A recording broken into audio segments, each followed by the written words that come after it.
Oke, jadi kan kita udah belajar gimana caranya kalian bisa analisa kripto, gimana caranya kalian bisa beli kripto. Di sini kita akan belajar gimana caranya bikin portofolio yang optimal.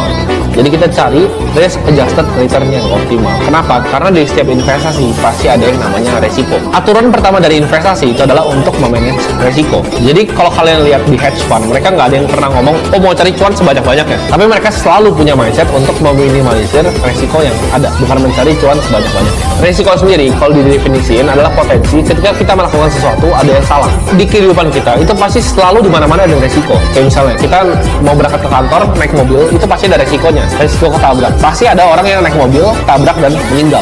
Itu nggak mencegah kalian untuk naik mobil. Sama kayak misalnya kalian parachute gitu. Kalian mau lompat dari pesawat, parachute. Ada resikonya? Ada. Tapi kenapa kalian lakuin? Karena ada benefitnya, oh thrillnya, senangnya. Kalian pasti ngecekin, kalian double check, kalian triple check. Kalian bener-bener cekin tuh, apakah ini parachute-nya bisa kebuka atau enggak nih. Jadi resikonya diminimalisir sekecil mungkin untuk mendapatkan kesenangan. Sama di investasi juga sama. Minimalisir resiko untuk mendapatkan return yang kita mau. Nah ini gua akan ngajarin kalian risk management yang simple dalam kita bisa investing di kripto ya. Yang pertama adalah systemic risk, yang kedua adalah unsystemic risk. Systemic risk ini dimana kayak misalnya FTX. FTX kemarin tuh menurut gua adalah systemic risk, dimana karena FTX jatuh, Bitcoin jatuh, semua harganya ikut jatuh. Jadi kalian mau diversifikasi koin dimanapun akan kena semuanya. Itu adalah resiko dari market as a whole, jatuh semua satu marketnya. Itu resiko sistemik yang kita nggak bisa hindarin dengan diversifikasi. Nah yang kedua itu adalah unsystemic risk. Ini resiko yang kita bisa hindari dengan melakukan praktek yang namanya diversifikasi. Artinya apa? Koin, misalnya kita yakin banget nih sama satu koin, itu bisa ke nol. Kayak misalnya kita cari koin-koin yang micin segala macam, itu bisa ke nol. Itu masuk ke unsystemic risk, di mana ada peluang suatu investasi kita bisa ke nol. Nah kita cegahnya gimana? Dengan nggak beli cuma satu koin. Contoh, misalnya kalau orang yang zaman dulu, oh percaya banget layer one kayak Luna, dia all in di Luna, semua uangnya di Luna, habis karena yang namanya unsystemic risk. Karena kalian nggak ngerti kenapa nggak boleh tuh cuma pegang satu layer one coin. Beda seperti Bitcoin dan Ethereum ya, yang memang track recordnya udah terbukti. Nah sekarang pertanyaannya, berapa uang yang kita mau resikokan untuk berinvestasi di cryptocurrency? Dengan ingat, kadang token itu bisa ada yang jatuh ke nol dan nggak pernah kembali lagi. Ada juga